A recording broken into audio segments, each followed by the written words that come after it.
प्रश्न, साधना में कौन कौन सी आध्यात्मिक क्रियाएं करनी पड़ती हैं, यानी परमात्मा प्राप्ति के लिए कौन कौन सी आध्यात्मिक क्रियाएं करनी पड़ती हैं, कौन कौन सी साधना करनी पड़ती हैं। उत्तर, 1 नंबर है पाठ, दूसरा यज्ञ, तीसरा तप और चौथा जप। अब आगे परमात्मा इनका अलग अलग खुलासा कर रहे हैं। सबसे पहले पाठ। सदग्रंथों का स्वाध्याय पाठ कहलाता है। सदग्रंथों का स्वाध्याय पाठ कहलाता है। अब भाई बहनों, स्वाध्याय का मतलब क्या होता है? स्वाध्याय का मतलब होता है स्वयं जो अध्ययन करता है, स्वयं जो किसी पुस्तक को पढ़ता है, उसको कहते हैं स्वाध्याय।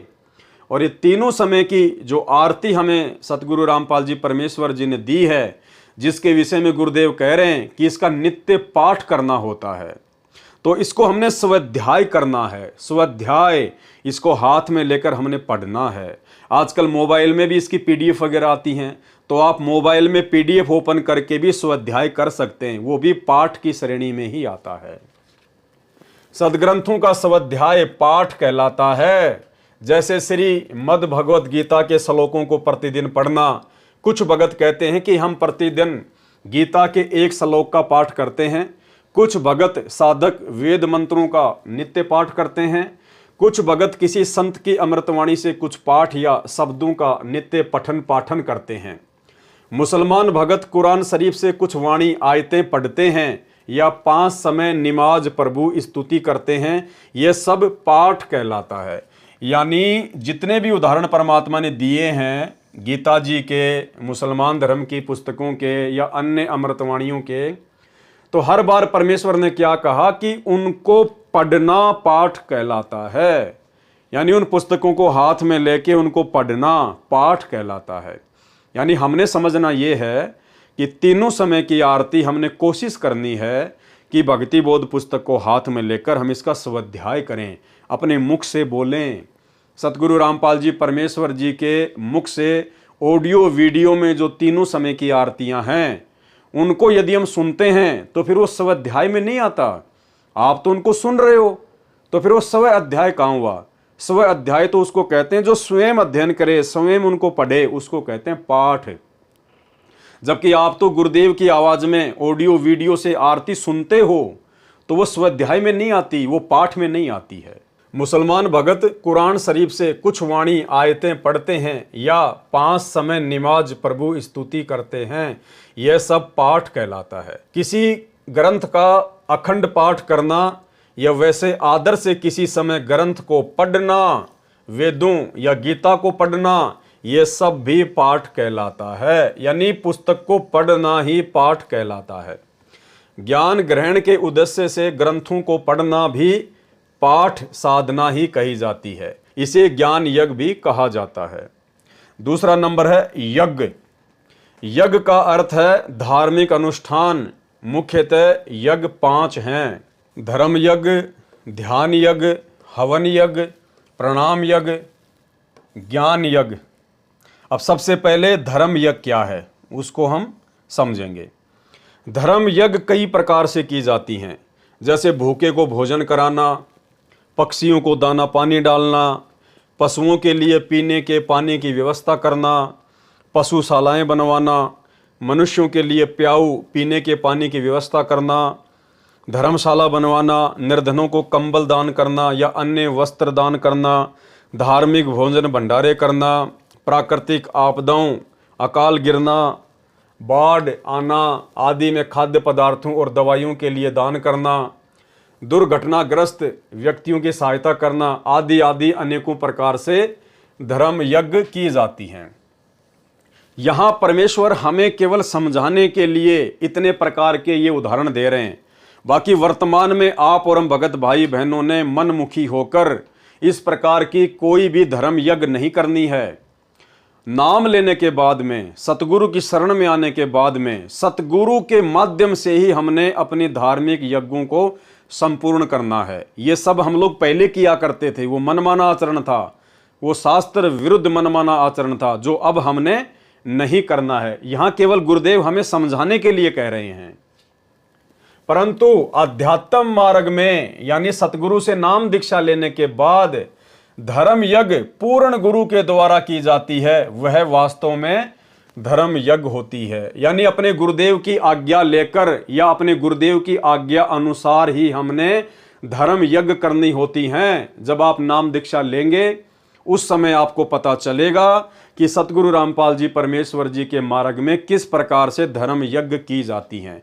तो हमने केवल उतना ही करना है और वैसे ही करना है जैसा हमें हमारे गुरुदेव भगवान ने निर्देशित किया है। मनमुखी होकर गरीबों को भोजन बांटना, भिखारियों को भोजन बांटना, कंबल बांटना, भंडारे करना, हमने इस प्रकार का कोई भी मनमाना आचरण अब वर्तमान में नहीं करना है। कबीर गुरु बिन माला फेरते, गुरु बिन देते दान, और गुरु बिन दोनों निष्फल है, पूछो वेद पुराण। अर्थात सतगुरु धारण किए बिना हमने कोई भी दान पुण्य नहीं करना है, कोई भी धार्मिक अनुष्ठान नहीं करना है, वरना वो निष्फल होगा, उसका कोई लाभ नहीं मिलेगा। और इसका मतलब ये भी नहीं है कि यदि आपने गुरु धारण कर लिया तो उसके बाद मनमुखी होकर आप कोई भी धर्म यज्ञ करने लग जाएं। नहीं, केवल जैसा हमें गुरुदेव भगवान बताएंगे, निर्देशित करेंगे अपने सत्संगों में, केवल उनकी मर्यादाओं में रहकर, उनके वचन में रहकर हमने उन्हीं धर्म यज्ञों को करना है जो हमें गुरुजी आदेश देते हैं। प्रश्न, क्या गुरु धारण किए बिना धर्म यज्ञ का कोई लाभ नहीं है? पहले तो बताया है कि उपरोक्त सर्व धर्म यज्ञ कहलाती हैं। अब कहा है कि गुरु बिन धर्म यज्ञ वास्तविक नहीं होती, अर्थात वास्तविक नहीं है तो लाभ भी वास्तविक नहीं होगा। कृपया स्पष्ट करें। उत्तर क्या दे रहे हैं गुरुदेव भगवान? गुरु धारण करने के पश्चात धर्म यज्ञ का पूर्ण लाभ मिलता है, क्योंकि पूर्ण गुरु शास्त्रोक्त विधि से भक्ति कर्म अर्थात साधना करता है और करवाता है। उसमें एक नाम जप यज्ञ भी करता है, जिसका विस्तार पूर्वक विवरण आगे लिखा जाएगा। यदि गुरु धारण किए बिना मनमर्जी से कुछ धर्म किया तो उसका फल भी मिलेगा, क्योंकि जैसा कर्म मानव करता है उसका फल परमात्मा अवश्य देता है, परंतु न तो मोक्ष की प्राप्ति हो सकती है और न ही मानव जन्म मिलता है। कब तक? जब तक आप गुरु धारण किए बिना मनमुखी रूप से कोई भी धर्म करते हैं तो बिना गुरु निगुर धार्मिक व्यक्ति को किए गए धर्म का फल पशु पक्षी आदि की योनियों में प्राप्त होता है। जैसे हम देखते हैं कि कई कुत्ते कार गाड़ियों में चलते हैं, मनुष्य उनके कुत्ते का ड्राइवर होता है, वातानुकूल कमरे में रहता है। विश्व के 80% मनुष्यों को ऐसा पौष्टिक भोजन प्राप्त नहीं होता है जो उस पूर्व जन्म के धर्म के कारण कुत्ते को प्राप्त होता है। मनुष्य जन्म में किए गए धर्म दान पुण्य को कुत्ते के जन्म में प्राप्त करके वह प्राणी फिर अन्य पशुओं या अन्य प्राणियों का जन्म प्राप्त करता है। इस प्रकार 84 लाख प्रकार की योनियों को भोगता है, कष्ट पर कष्ट उठाता है। यदि वह मनमुखी धर्म करने वाला धार्मिक व्यक्ति कुत्ते के जीवन में धर्म का फल पूरा करके सूअर का जन्म प्राप्त कर लेता है तो उसको अब कौन सी सुविधा प्राप्त हो सकती है? यदि उस प्राणी ने मानव शरीर में गुरु बनाकर, जैसे आप और हम सभी ने सतगुरु रामपाल जी परमेश्वर जी को अपना गुरु धारण कर लिया है, यदि उस प्राणी ने मानव शरीर में गुरु बनाकर धर्म दान पुण्य यज्ञ की होती तो वह या तो मोक्ष प्राप्त कर लेता, यदि भक्ति पूरी नहीं हो पाती तो मानव जन्म अवश्य प्राप्त होता तथा मानव शरीर में वे सर्व सुविधाएं भी प्राप्त होती जो कुत्ते के जन्म में प्राप्त थी।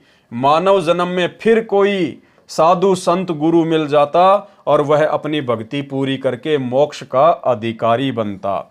इसलिए कहा है कि यज्ञों का वास्तविक लाभ यानी धार्मिक अनुष्ठानों का वास्तविक लाभ प्राप्त करने के लिए पूर्ण गुरु को धारण करना अति अनिवार्य है।